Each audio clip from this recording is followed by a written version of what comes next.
Hey guys, welcome back to Anchored and Devoted with Pastors Jeremy and Pastor Joseph. I'm Pastor Jeremy. And I'm Pastor Joseph. I'm so excited. He's super excited. Why are you so excited, Dave? Do we have an interview today? Well, yes, but that's not why I was excited. I'm sure that's not why you're excited, but that's why I'm excited. I was excited. I'm excited because I want to see the new Trolls movie. And I know that seems really random, but I saw the trailer the other day, and that's just the reality of my simple life Dude, with kids. You got to own it. If you can't own it, what are you doing? You can't just live it large. Anyway, that's neither here nor there. Welcome to Anchored and Devoted. I'm glad you're here with us. Woo-hoo. We are doing an interview today, and today I have the pleasure of interviewing my friend Dave Joseph. Me? Oh, wow. The one. I would say the one and only, but you are a junior, so... That's right, and I got a third. So the middle one, the one that's just right. That's it. That's right. That's right. You got it. You're going to interview me. Humble me. All right. Let's jump into it, man. Dave, okay. I've known you. I have not had the questions earlier, so this is the setup, but go for it. What are you talking about, Biden? You sent I'm me just the saying, questions. I don't have the questions. I don't have you whatever. You sent me the questions and said, only ask these questions. Yeah, I was a little swipe there. Whatever. I love you too, Mr. Liar. So, Dave, I've known you since I guess it was about 2005 or so. I don't even remember. I just know it's been a long time. You owe me a whole bunch of money with interest. True. This is true. This is true. So we met in seminary. We did. And that was it wasn't like you graduated college and then said, hey, I'm going to seminary. So tell me, I want to start here, and then we'll go back and hear more about your personal testimony. But what was it that led to you starting in the road that brought you into ministry, from an educational perspective? Why did you choose to go to seminary? Okay, so fun fact, I actually went to another school before we met. I had gone to seminary prior. I went to, and I think I mentioned this before, I went to Liberty Online. And I went back in the day when Liberty, my student ID is in the hundreds, whereas I know it's now in the hundreds online of thing thousands. Wasn't really a thing at that point. No, it wasn't. It was correspondence. Mm-hmm. And I mean, they weren't using carrier pigeons or anything like that, but it was by mail, not horseback or anything. They used automobiles, not driverless ones. I don't know when you're listening to this. But it was one of those things where my pastor at the time encouraged me to go to Liberty because that's the school he went to and loved. And if you don't know what Liberty is, because it's turned into some other school or gone completely heathen, I have no clue at this time in the future. But Liberty University, at the time of recording, is one of the world's biggest Christian schools. I did not know that you had done Liberty before. Yes, I did, and I did it again after. But I did it before because I was encouraged, and we'll put up the quotes around that, the bunny years. I was encouraged to go, as well as they had a good scholarship. And I did not like it because I wasn't learning anything. I was regurgitating a lot of stuff, and all A's, that wasn't the problem. I just didn't understand why I would want to do that when it came to serving God. Right. So I told my pastor that I wanted to go to a different school, and Capital was it. At the time, what role was his role? He wasn't the assistant pastor. He was just another pastor at the church. One of the other teaching pastors. His name was Roland Lee. He had gone to Capital, Washington. He'd gone to Capital Bible Seminary, and I loved that he knew the word backwards and forward. I mean, genuinely, like, the brother breathed the word. His sermons were completely different than most. Yeah. It was, scripture layered on scripture to the point where you came out flooded with the word. He went in thirsty and came out drowning. And so I wanted a similar experience, and that's how I ended up at Capital. That's how I ended up, being in class with you. Yeah. But I Yeah. had gone to Liberty for a good year before that, and uh, didn't like the online process Okay. at that time. I did go back, as you know, So for then backing up to Liberty, what got you into the mindset of, hey, I think a I'll get a master's degree from a Christian college that I can use in some sort of ministerial. Like, what was your hope? What was your thought process that actually got your feet started down that path? so before Liberty, I was a commercial banker at BB&T, and That had I gone so well, you were loved. like, if I can fleece corporations, I can fleece the church easily. No, that was not the thought. It was more, I love my job and I'm young. I'm not at the top of the pyramid, but I'm pretty close. I can see people at the top. Okay. And I can do better than this.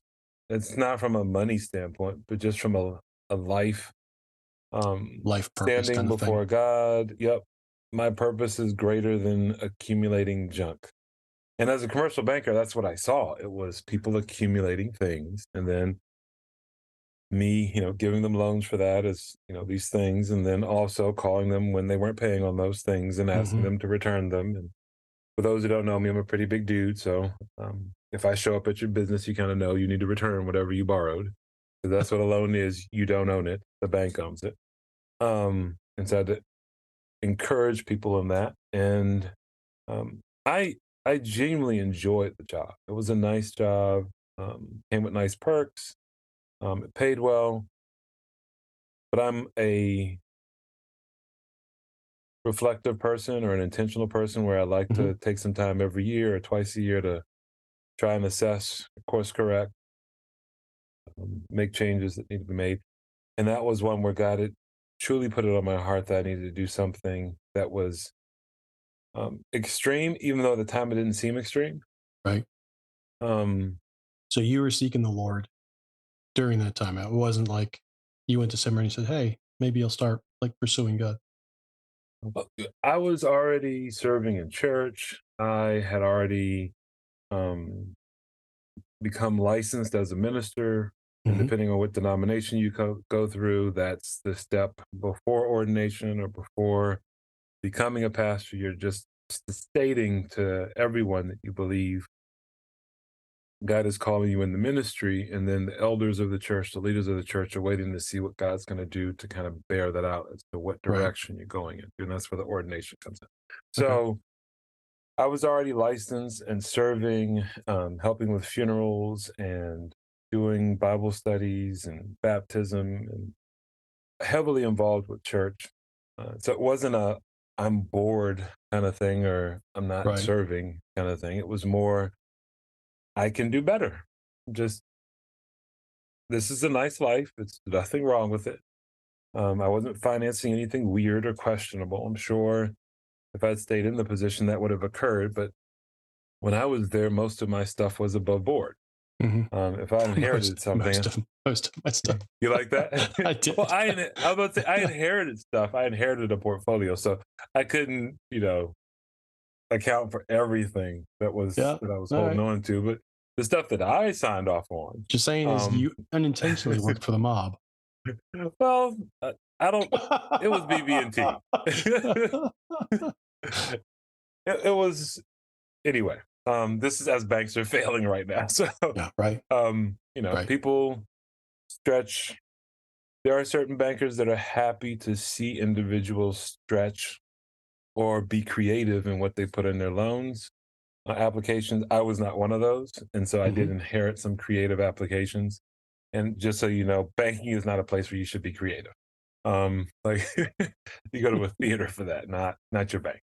Um, so uh, after I think it was year three, sat down with my boss and had some really good conversations with him. He wasn't a believer, but it was really clear for me that I needed to go.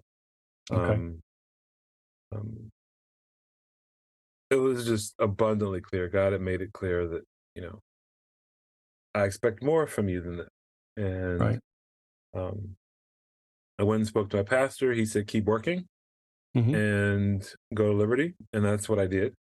Um, uh, when he founded the church, was working and planting the church at the same time. And I mean, that's what I did when I was planting as well. So I get that and respect it.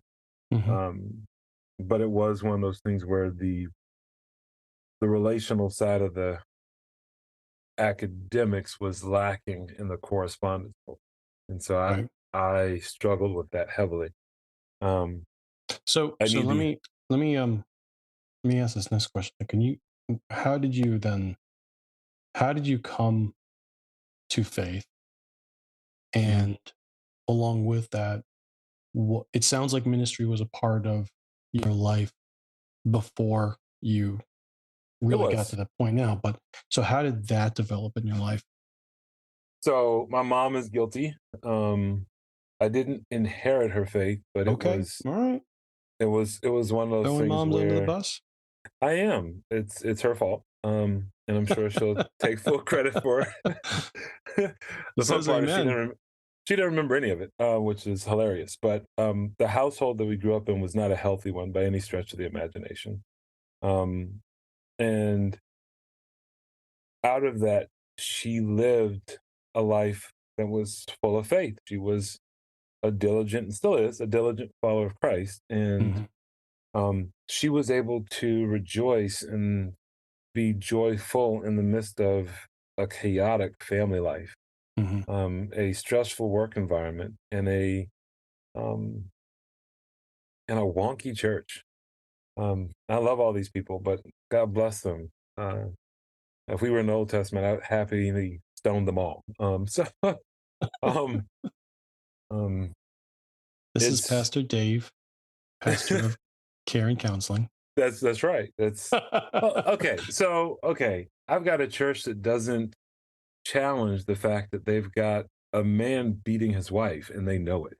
Mm, Like they never address it. Even now, don't address it. mm. I can't get with that at all. Like That's I real. don't know how you define church, but I can't see you working with. I'm not judging. I'm just saying your love is completely different than mine because my love requires justice. My love requires purity. Yeah. Um, and that was not true for the church. And um, I know that people were busy, but they knew better and did nothing. And that to me is unacceptable Okay. because we are eternal and all the busy stuff is not eternal. People are. So, anyway, she was a superstar. And at an early age, age 6, um, uh, I was in awe of her joy. And we were headed home um, in the car.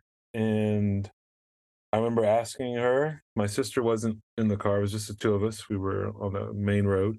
And I remember asking her uh, if I could, have what she has. And she was like, what are you talking about? I was like, you are so happy and we're headed home. I can understand being happy leaving, but I can't understand. um, and so, Like home for uh, you was not a place of joy.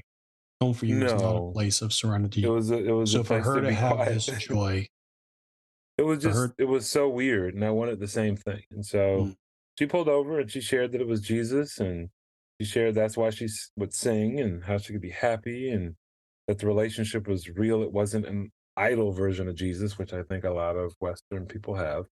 And they're going to realize they're supposed to have an actual relationship with them. Um, and so she talked about, loving others sacrificially and forgiving and, generosity. And she also talked about repentance. Again, I was 6, so it wasn't, the Romans road, but she did share it from her heart. right. And I was able to receive it then. Again, she doesn't remember this, so I find that funny, but I do. I remember sitting on the side of the freeway, and it was humbling for me because, again, I wanted what she had. Like, I genuinely wanted what she had. I didn't want money, things. It was, you have something on the inside Right. that is so special. I just want a piece of that.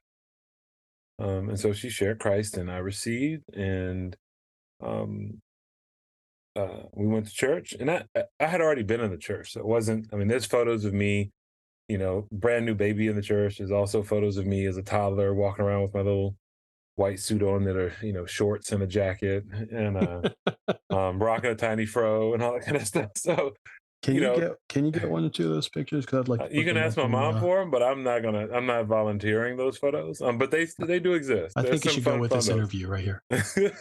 There's some fun photos. If you Um, subscribe on Anchor.fm, you will get I all could these change pictures. I could change the image from the anchor image to me rocking a little fro and walking around. It's It's the fantastic. baby boots or whatever. Um, so I was already in the church, but it was her living it out that made it real for me. Mhm. It wasn't the services, and um, she then had us go to a private school, Christian school, and that wasn't it either. That was more of a protective thing. Right. Um, and I loved all my teachers, and they were believers, and had fun at the school. Um, but it wasn't one of those things where I came to faith at the school. It allowed Okay. me the space to um, understand that people have choices to make. I S- was So when did you first get involved in your first level of ministry, whatever that was? that was with my mom too. Mm. Sunday school. I was a helper. Um, she was a Sunday school teacher, Mhm. and I was her runner. And then as I got older, I became a Sunday school teacher with her. And then it was, VBS and doing my own class. And same for my sister. We all served together. Um, and it wasn't a demanding thing. There was a pressure applied as far as don't be lazy, but Sure. there From your wasn't mom, I can't see that. yeah, exactly. But there wasn't you have to do what I'm doing. Yeah. And often it was, I just want to be where you are. You're Mm. fun. Um, and you're fun. um, you know, and so I enjoyed that, and I still do enjoy, being silly and um, being able to relax with God and being an encourager, both youth, young adults, and adults, as well as kids. But she was the one who got me first involved with ministry. We did stuff like youth ministry, Mhm. going to summer camps and going to winter snow camps and all that kind of stuff. And those were fun, but at least for me and my story, um, they weren't reviving. They weren't Okay. earth shaking. They were good, um, but there isn't one where I can say I remember any speaker. Just being honest, couldn't tell you what. Okay. Um, All I right. couldn't even picture them. I remember one guy who came to my school every year and had everyone come to the front for Jesus. And the only reason why I remember his name is because my sister went to get saved like 5 times. So outside, so whatever this dude showed up, I just assumed she was coming to Christ. Um, but Get the outside banner of ready even before she comes home. well, that was his thing. Yeah, no, I get it. He had a he had a Billy Denominational thing. Graham exactly. He had a Billy Graham-esque Mhm. Hispanic South America thing going on, and once the music was going and the tears were flowing, people started rolling to the front. So, um, yeah. So I'm going to jump around your story a bit here. So just Sure. follow me on this. Where are you serving now, and how did you get to where to your current Where am I serving position? now? Yeah. I am serving at Grace Community Church in Fulton, Maryland. And how did I get here? It was truly an act of God. I did not follow like a donkey or anything or a light, but it was it was a pretty impressive trip. Um, I was actually working. Okay, so we really got to back up. Um, It's your story, bro. You got the steering wheel and the gears I'm up just here. trying to figure out where to start from because I can start from Well, teaching. okay, so let me back you up then. this is not the first time that you've been a pastor. Correct. And Tell me that's about the first time you were a pastor, and then let's get to here. okay. So the People's Community Baptist Church was the first pastoral position, um, and that's in Silver Spring, Maryland.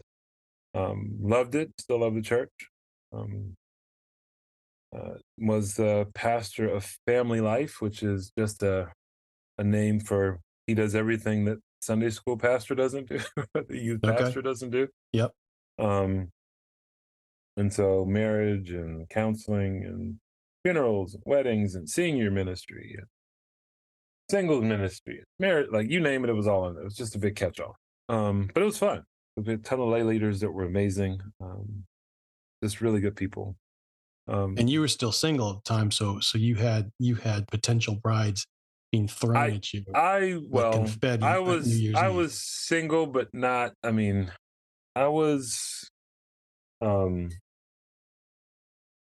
I had already met my bride, but we were dating. Okay. And so when I took the position, she didn't know I was. At least I don't think she knew I was interviewing for it. Um, but it was one of those things where that was her home church All right. that worked out well. Um, Stayed there for a good number of years and enjoyed it. Was a lot of work. Um, Left there because a friend of mine who's a pastor in Upper Marlboro asked me to come and be a principal um, for his school. But I also left, which was, I guess, the main reason why I left, was to go plant a church. Okay. And so went to plant Living Stones in Jessup. And that was a stretch and a pull, an amazing thing that God did. Loved it and was tired and burnt out all at the same time because I was working as well as a principal and substitute teacher, an actual teacher Right. at a high school. And so the being busy was real. And at the same time, um, trying to establish a new marriage. And um, after a couple years at the school, um, had different leadership throughout. Um, I had a leader that was not a good one, um, It'll which happen. was, say again? It'll happen. It does happen, and God and I had to talk because it was one of those things where it was really hard to serve her. Mm. Um, and I tried to do it sacrificially and realized I was not called to sacrifice or die on the job for that hill. And so I knew again with the church planning, I just needed to continue with the church planning and look for something different. And I ended up going to another private Christian school, and pretty much told them again I knew it God wise. This was a year of rest, and Right. so I took a teaching job, math teacher, and sure enough, at around the Christmas time, so halfway through the year, actually it was before Christmas, about in October, a friend of mine who's a pastor told me to take a break from preaching and bring in some other preachers. So I ended up coming to Grace to rest. And my son was still smallish. He could still sleep in my arms and fit. Um, and the first Sunday I came here, one of the um, pastors asked me if I wanted to lead men's ministry, which I thought was funny because I didn't know the dude and he didn't know me. We had never met before. He literally turned around at the offering time and says, "Hey, you want to lead men's ministry?" And I was like, "What in the world? Am I being punked?" This is a Like, no. dysfunctional church. And I'm sitting in the balcony. Who does that? Um, like I'm not even near the where the regular believers are. If Like I'm you're a in the visitor, just balcony. raise your hand because we'd like to love on you. Also, we have a job for you as a ministry leader. Ta-da! And I was like, and so we hit it off, and he came to visit me at the school, and God made it clear, speed up the story, that the position wasn't for me; it was for someone else. But there was another position that was for me, and so I applied for it, Okay. and that was the pastor of care and counseling. And so that's how I ended up here, which was just a weird thing. But I say that it was weird because I didn't know what was coming, i.e., COVID. Right. Um, and so God showed out because he had me come almost a year prior to COVID. I was able to get established. People trust me. We were able to set some processes up for helping people in the community and all that kind of stuff. And when COVID hit, it allowed for grace as a church to show out, um, because we all knew each other. Um, Resource wise, this church is blessed beyond, um, just abundantly blessed with resources from people to, funds to artists. Just over and over again to the actual property itself.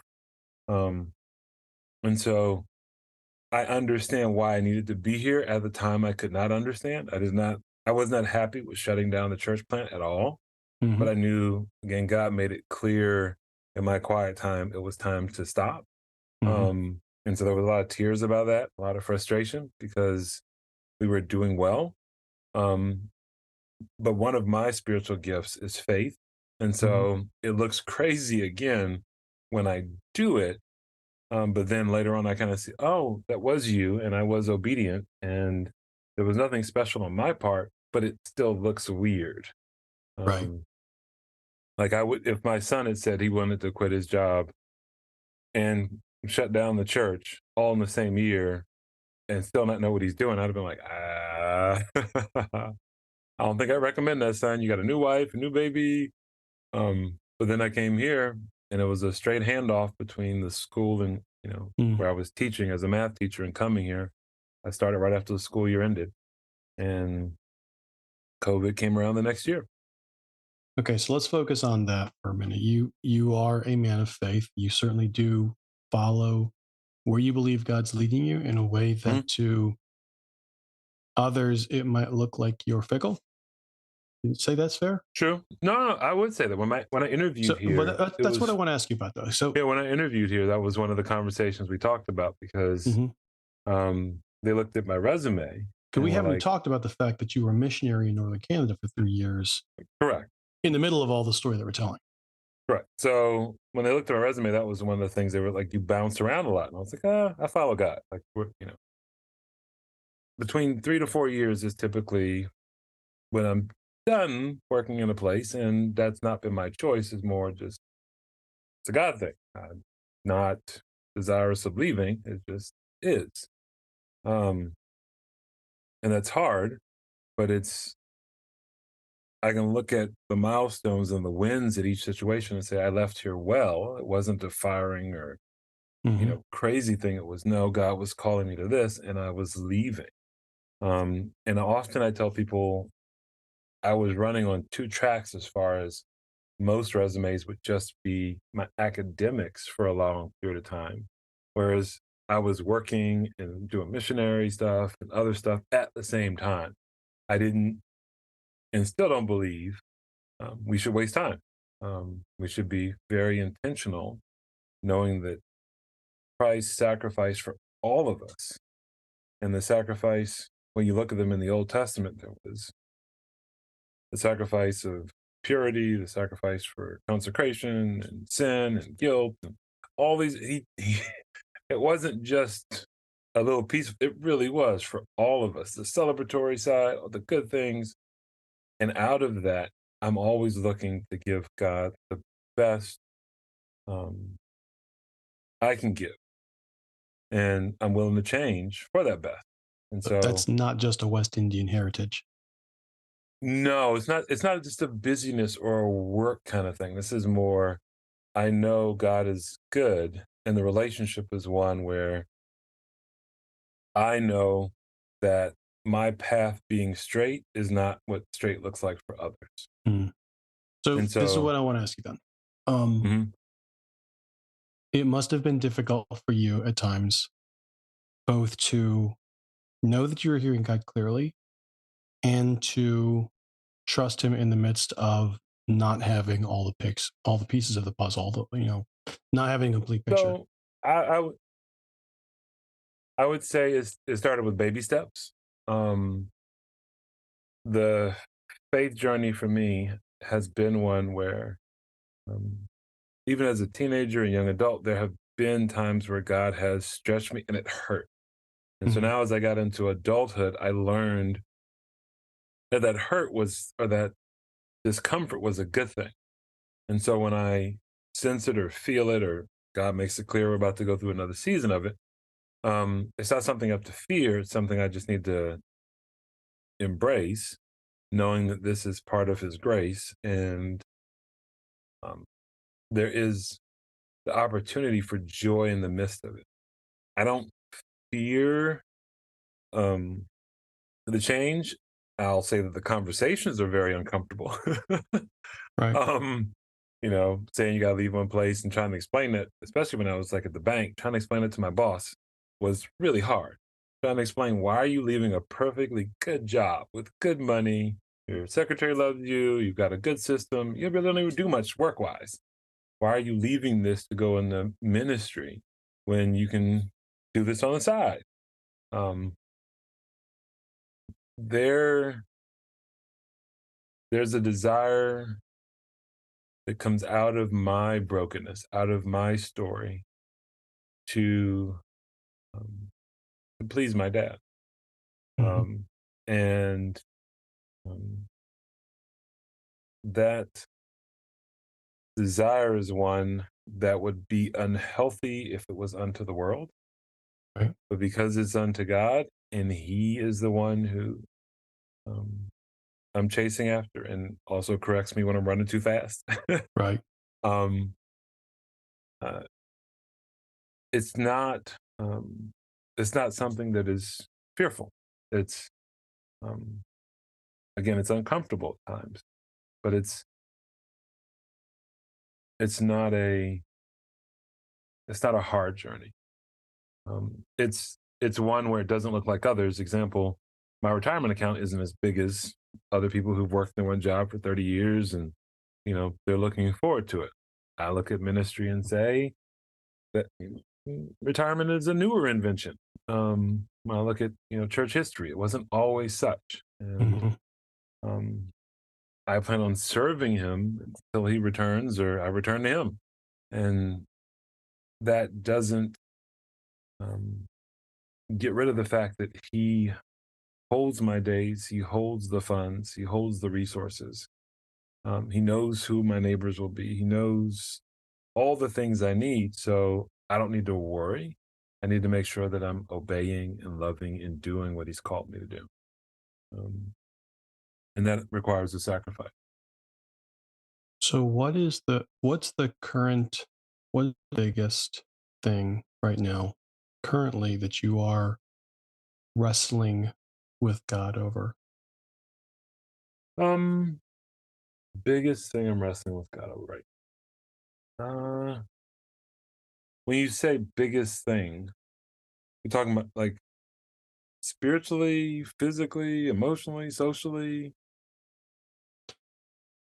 or just leave it as open-ended question and I gotta wrestle what's with the it? thing that God is, you know, that you feel like God is saying, look, this is a thing and I know it's going to cause you to struggle, Mm. but you're going to have to trust me.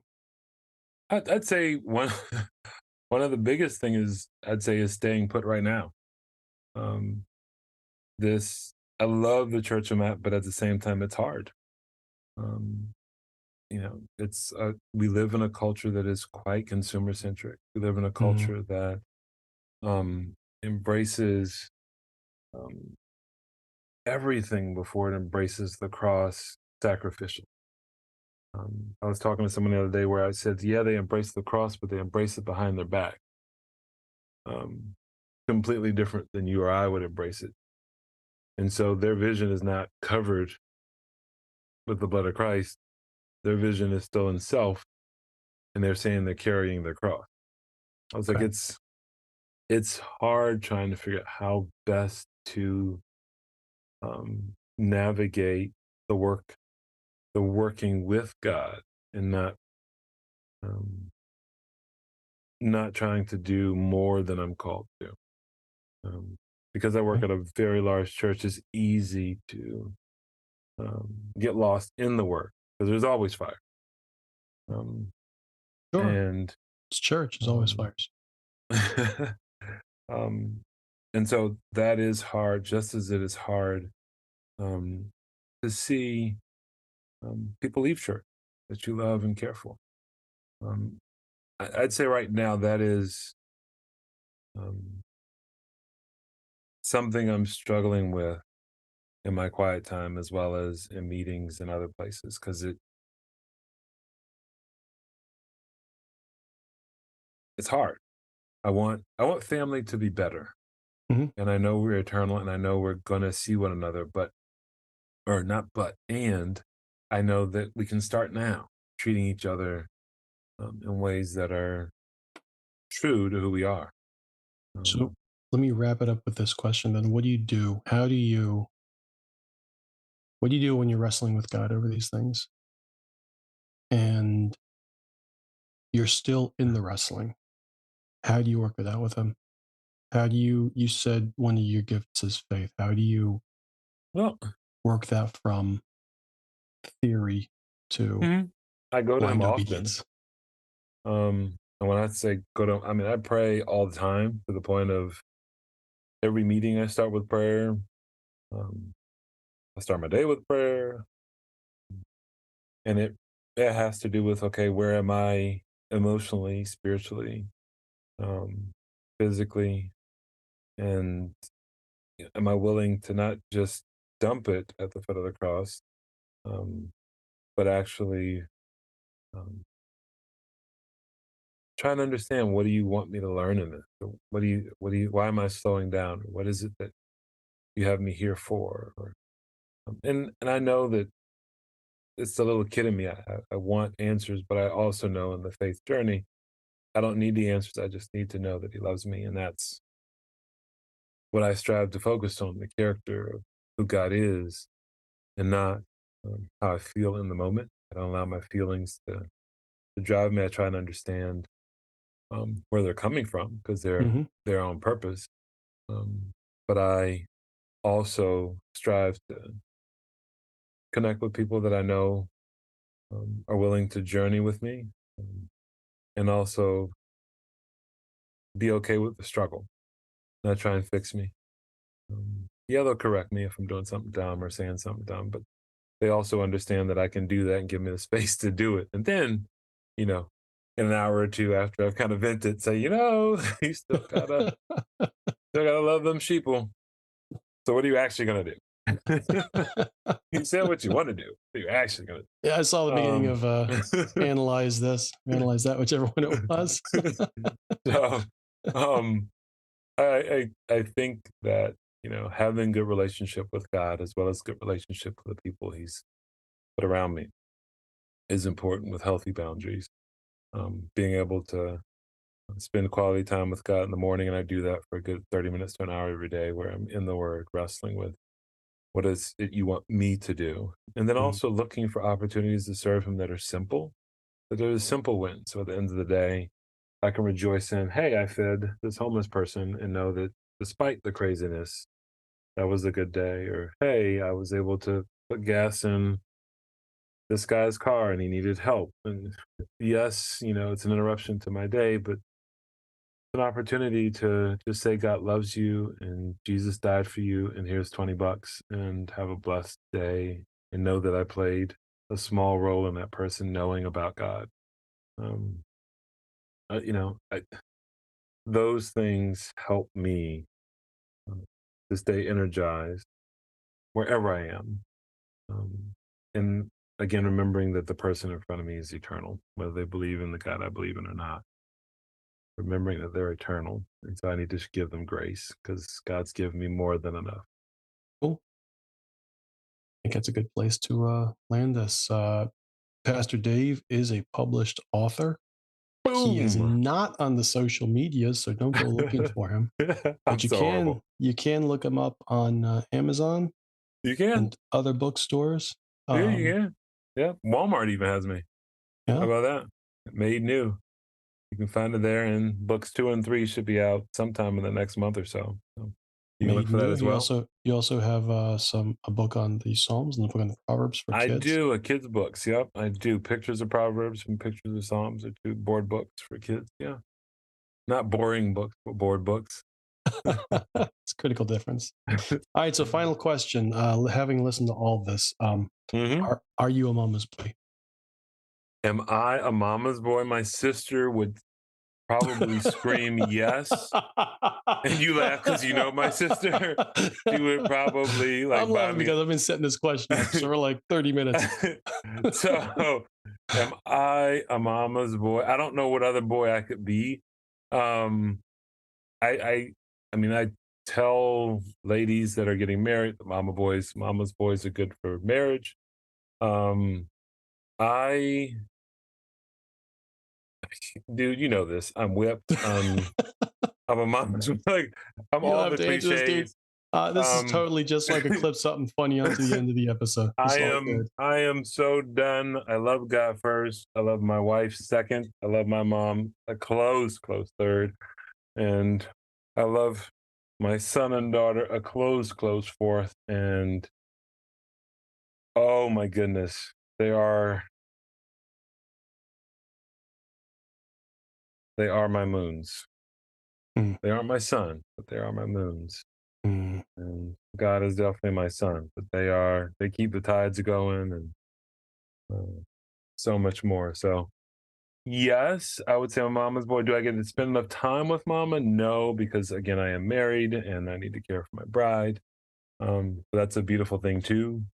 Um, you know, and I love my sister beyond compare, just as I love my kids beyond. Like I would trade them in for anything. I don't think there's anything I wouldn't give up for them.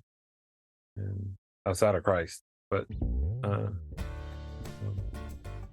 yeah. Beautiful, man. Beautiful. Thanks for Thank you embarrassing guys me. for coming with us. Absolutely, dude. Absolutely. Like you're not already planning 17 different ways to get me back. It's Oh, all good. we're gonna have to do Bring an it, interview bro. part two for you. Bring like, it.